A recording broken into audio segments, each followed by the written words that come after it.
Assalamu alaikum wa rahmatullah. So I was just looking at this discussion between Richard Dawkins and Cosmic Skeptic, and it's amazing to see how from an atheist perspective they just cannot make evolution compatible with morality.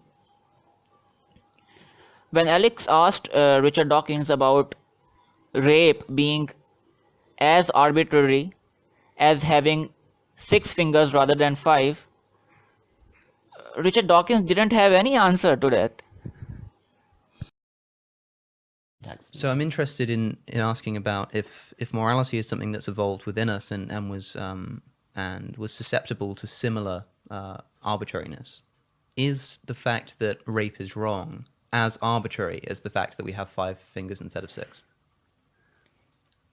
I don't think so, because I think, once again, rape causes suffering.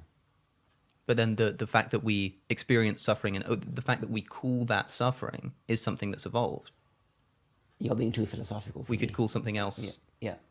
No, I mean, 6 fingers versus 4 fingers or 5 fingers is not a question where suffering arises. I see. I'm just interested, biologically speaking, is there a good reason that we should have evolved to experience suffering in the way that we experience it? Well, I've just said the reason for suffering is to teach the animal not to do again what it's just done. That's the only answer I have to that. Okay, well, I suppose we can allow our listeners to make of that what they will. And here, even Alex knew that this answer is insufficient. The reason is because atheists are left with this conundrum, this impossible paradox of whether morality, which at a fundamental level is just a construct of differentiating truth from falsehood. So here's the unsolvable paradox for atheists.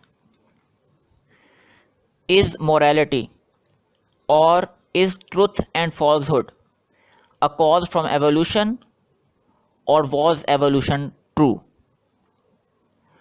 The only way this paradox can be solved is to say that both morality and evolution are equally true on the basis of both originating from an eternal source of knowledge or an eternal source of truth.